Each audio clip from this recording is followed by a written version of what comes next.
Hello everyone, myself is R.K. Patel and today is discussed about second part of cytology, that is cell theory.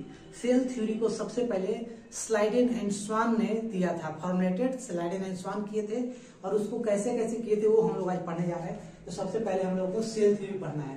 Cell theory इन 1838 में Matthias Schleiden जो थे एक German botanist थे, Germany का botanist थे। उन्होंने observe किया जब प्लांट सेल पर, ओनली प्लांट सेल पे इन्होंने अपना स्टडी किया था। तो observe that all plant cell are composed of different kinds of cell, different kinds of cell to form tissue. Different kind of cell को फॉर्म करते हैं और टिश्यू फॉर्म करते हैं। उसी टाइम पे एक साल बाद 1839 ईस्वी में एक थियोडर स्वान जो कि ब्रिटिश जूलॉजिस्ट थे, ब्रिटिश का जूलॉजिस्ट थे, उन्होंने स्टडी किया प्लांट और एनिमल दोनों पे किया था, study on both animal and plant. उन्होंने दोनों एनिमल और प्लांट दोनों पर स्टडी किए और वो बताए कि study on different types of animal cell पर स्टडी किए और बोले वहां से reported that cells had thin outer layer जिसको today known as plasma membrane. Today हम लोग इसको नाम जानते हैं प्लाज्मा मेम्ब्रेन या सेल मेम्ब्रेन के नाम से जानते हैं, प्लाज्मा मेम्ब्रेन या सेल मेम्ब्रेन के नाम से हम लोग इसको जानते हैं। उसी टाइम पे स्टडी ऑन प्लांट टिश्यू पर जब स्टडी किए तो हम देखे आउटर लेयर में presence of thick cell wall, thick layer जो है उसको टुडे हम लोग सेल वॉल नाम जानते हैं, सेल वॉल के नाम से। और सेल उन्होंने बताया कि ये unique characteristic feature of plant है। सेल वॉल जो है unique characteristic feature of plant cell का यूनिक कैरेक्टरिस्टिक फीचर है। तो ये दोनों स्टडी के आधार पे इन्होंने एक हाइपोथेसिस निकाला, स्वान ने एक हाइपोथेसिस निकाला। उन्होंने बोला कि bodies of animal cells as well as plant cells are composed of cells and product of cells. Animal cells और plant cells दोनों जो है composed of cells and product of cells से बने हुए हैं। तो इनका ये हाइपोथेसिस था। तो दोनों मिलकर स्लाइडेन एंड स्वान दोनों मिलकर together formulated as cell theory. But यहाँ पे इन्होंने ये एक्सप्लेन नहीं कर पाए कि जो एवरी सेल जो नया सेल बन रहा है वो कहाँ से बन रहा है। तो but did not explain how new cell are where are formed, did not explain how new cells were formed. New cell जो है कहां से आती है वो इन्होंने एक्सप्लेन नहीं कर पाए, नहीं स्लाइडेन नहीं कर पाए ना स्वान, दोनों में से कोई भी ये नहीं बता पाए कि न्यू सेल जो हमारा एराइज होता है वो कहां से आता है। तो इस लाइन को डिफाइन करने के लिए सबसे पहले आया रोडाल्फ विर्चो, एक अलग साइंटिस्ट आया जिनका नाम था रोडाल्फ विर्चो।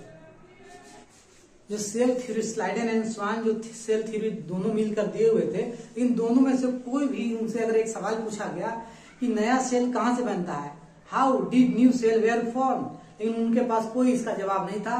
तो उसको जवाब को एक्सप्लेन किया गया था रोडाल्फ विर्चो के द्वारा इन 1855 में। आइए हम लोग उसको देखते हैं। देखिए, Schleiden and Schwann together formulated cell theory but did not explain how new cell are were form, कहां फॉर्म होती है। तो इसको एक्सप्लेन करने के लिए आए रोडाल्फ विर्चो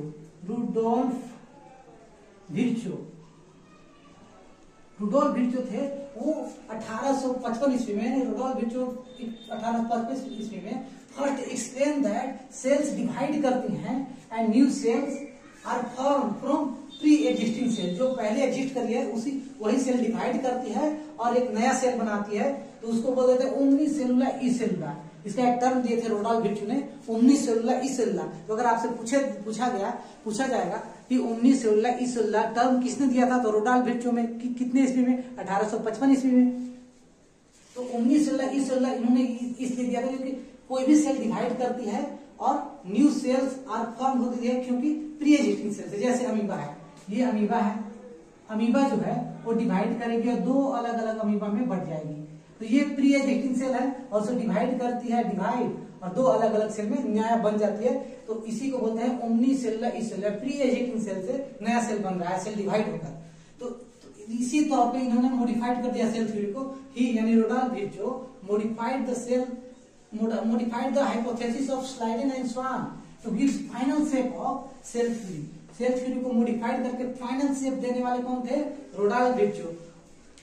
जो cell theory Schleiden and Schwann ने दिया था, तो अगर आपसे पूछा जाए कि विच गिव्स सेल थ्योरी, तो आपको बोलना है स्लाइडेन एंड स्वान ने। लेकिन फाइनल शेप या modified shape of cell theory किसने दिया था, तो रोडाल्फ विर्चो ने दिया था।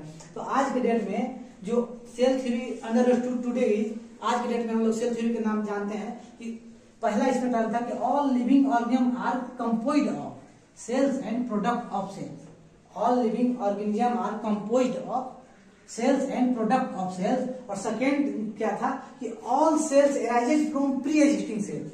All cell are arises from pre existing cells. तो ये जो थे स्वान और स्लाइडिंग मिलकर दिए थे, लेकिन ये वाले जो बताया था कि all cells arises from pre existing cell, ये कौन दिया था? रोडाल्फ विर्चो ने। तो आज के डेट में हम लोग को सेल फाइनल सेल थ्योरी को ये माना जाता है। तो सेल थ्योरी से आपको यहां से ज्यादा, इतना से ज्यादा कहीं भी सवाल नहीं आएगा। अगर कोई भी पूछेगा तो आप बना दीजिएगा। और उसके बाद हम लोग देखेंगे ओवरव्यू ऑफ सेल। जैसे ओवरव्यू ऑफ सेल में क्या, ओनियन का पिल्स लेते हैं, तो ओनियन पिल्स, और अगर ह्यूमन को करना है वहां पे ह्यूमन चिक सेल्स लेते हैं, तो उसको हम लोग अलग से हम लोग पढ़ेंगे।